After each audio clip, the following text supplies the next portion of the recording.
ఓం నమో భగవతే శ్రీ రమణాయ. చాలా సంతోషం నాయన. మహర్షుల వారిని వివిధ కోణాల్లో ఎన్నో ప్రశ్నలు అడుగుతూ ఉంటారు. కొన్ని విచిత్రంగా ఉంటాయి, కొన్ని సమంజసంగా ఉంటాయి, కొన్ని భావాలని అర్థం చేసుకోవటం చాలా కష్టంగా ఉంటుంది సామాన్యులకి. అటువంటిదే ఒక ప్రశ్న అడుగుతున్నారు. సమాధి లభించటానికి ఈశ్వర అనుగ్రహం అవసరం కాదా అని. ఇక్కడ ఒక విషయాన్ని బాగా అర్థం చేసుకోవాలి, అనుసరించాలి, ఊరక ఉండాలి. సమాధి అనేది ఏదో మనస్సుతో చేస్తే అది పొందేది అని అనుకోవటం సర్వసామాన్యంగా జరుగుతూ ఉంటుంది. ఈ యోగ మార్గాలన్నీ వాటినే సూచిస్తూ ఉంటాయి. మనస్సుతోటి నియంత్రించటం వల్ల నీ సహజ స్థితి ఏర్పడుతుంది అనే భావన ఈ మాయలో చాలామందికి ఉంటుంది. ఆ దృష్టికోణంతోనే అడుగుతున్నారు, సమాధికి ఈశ్వర అనుగ్రహం కావాలా వద్దా అంటూ. దానికి మహర్షుల వారు, మనమే ఈశ్వరుడు, మనలను ఈశ్వరునిగా చూచు దృష్టియే అనుగ్రహము, అదే దైవానుగ్రహము. అంటే దైవ అనుగ్రహానికి దైవానుగ్రహమే అవసరం.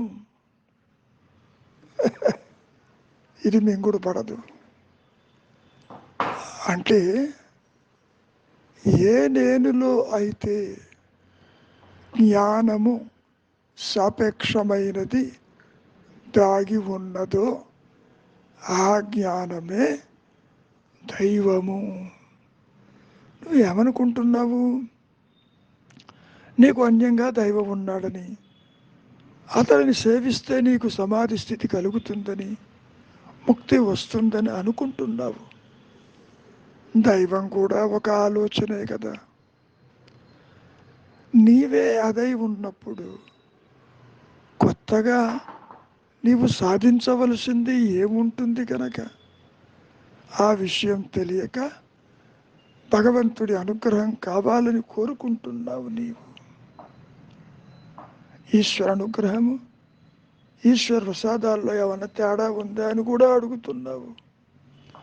ఒక విషయాన్ని బాగా గుర్తుపెట్టుకోమంటారు మహర్షుల వారు, దైవ చింతనే దైవ ప్రసాదము. ఇక్కడ కూడా నీవేదో చింతిస్తున్నావని అనుకుంటావు, నీవు ఎన్నడూ ఆ పని చెయ్యలేవు. నీవు ఒక పనిముట్టువి. భగవంతుడు ఉच्चतर శక్తి నీ గురించి అనుకున్నప్పుడు నీవు ఆ దైవాన్ని గురించి అనుకుంటావు. దైవ స్వరూపమే ప్రసాదము. దైవానుగ్రహం చేతనే నీకు దైవ చింతన కలిగేది, వేరు రకంగా కాదు కదా. అసలు ఈ జీవుడు, మాయాజీవుడు ఆత్మకి, దైవానికి, జ్ఞానానికి అన్యంగా ఉంటే కదా. జీవో బ్రహ్మైవ నాపరం అన్నారు ఆదిశంకరులు. విడిగా లేడు, జీవుడు బ్రహ్మము ఒకటేను అన్న స్థితి గుర్తించటమే అనుగ్రహము. ఇంకో మాట అడుగుతున్నావు ఇక్కడ, గురువు అనుగ్రహం కూడా ఈశ్వర కృపయే కదా. నీవు భిన్న రూపాలలో అనుగ్రహాన్ని చూస్తున్నావు. గురువు అంటావు, దైవం అంటావు, పెద్దలంటావు, భగవంతుడు అంటావు, ఉच्चतर శక్తి అంటావు, ఉన్నదంటావు, హయ్యర్ పవర్ అంటావు, లోయర్ పవర్ అంటావు. ఇవన్నీ నీ మానసిక భ్రమజనితమైనవే తప్ప మరొకటి కాదు.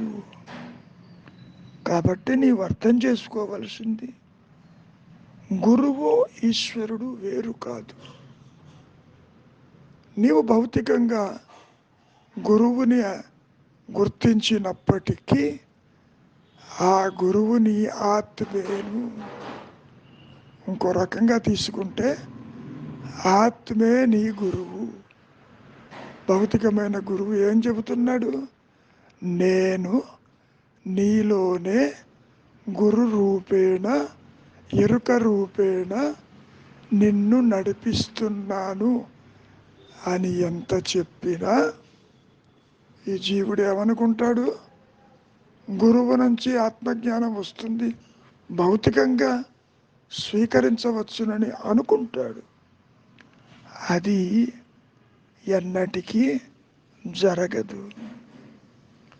ముఖ్యంగా నీవు ఇప్పుడు కూడా ఆత్మవేను, జ్ఞానానివేను, ఎరుకవేను, ఉన్న సత్యానివేను.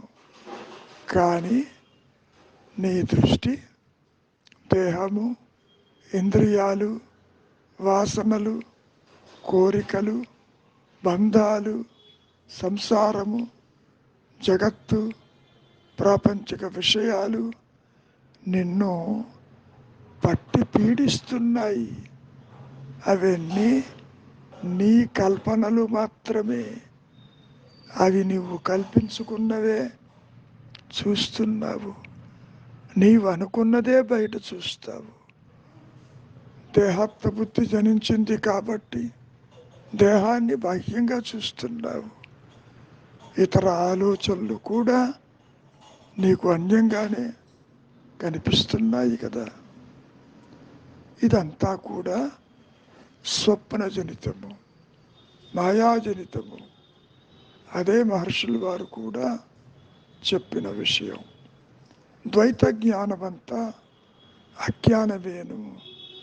అసలు అజ్ఞానానికి తావేది? ఉన్నదే జ్ఞానమైతే అజ్ఞానం ఎక్కడుంది?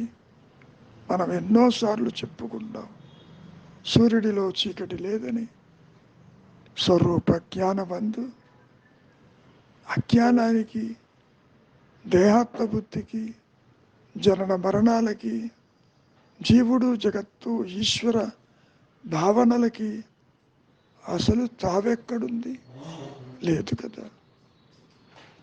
ఇంత చిన్న విషయాన్ని గ్రహించటానికి నీకు శాస్త్రాలతో ఏం పని? ఊరక ఉండమంటారు, వృత్తిరాహిత్యమై నిలిచి ఉండమంటారు. సంకల్పాల వెంట వెళ్ళవద్దు. ఏ సంకల్పం వచ్చినా ఎవరికో విచారించు. అట్టి సంకల్పాలను రేకెత్తిస్తున్న వాడెవడైనా ఉన్నాడేమో చూడు. ఆది నుంచి ఈ అహంకారము, ఈ వ్యక్తిత్వము, ఈ పరిమితత్వము తృణీకరించబడిందని మనం ఎన్నిసార్లు చెప్పుకున్నా ఇంకా నేను దేహమని, దేహం పుట్టుక నా పుట్టుకని నీవు ఇంకా మాయలో పడి కొట్టుమిట్లాడుతున్నావు. కనుక నీలో పరివర్తన రావాలి. ఎటువంటి పరివర్తన? ప్రాపంచిక విషయ వాసనల యందు, కోరికల యందు, బంధాల యందు విముఖత కలగాలి.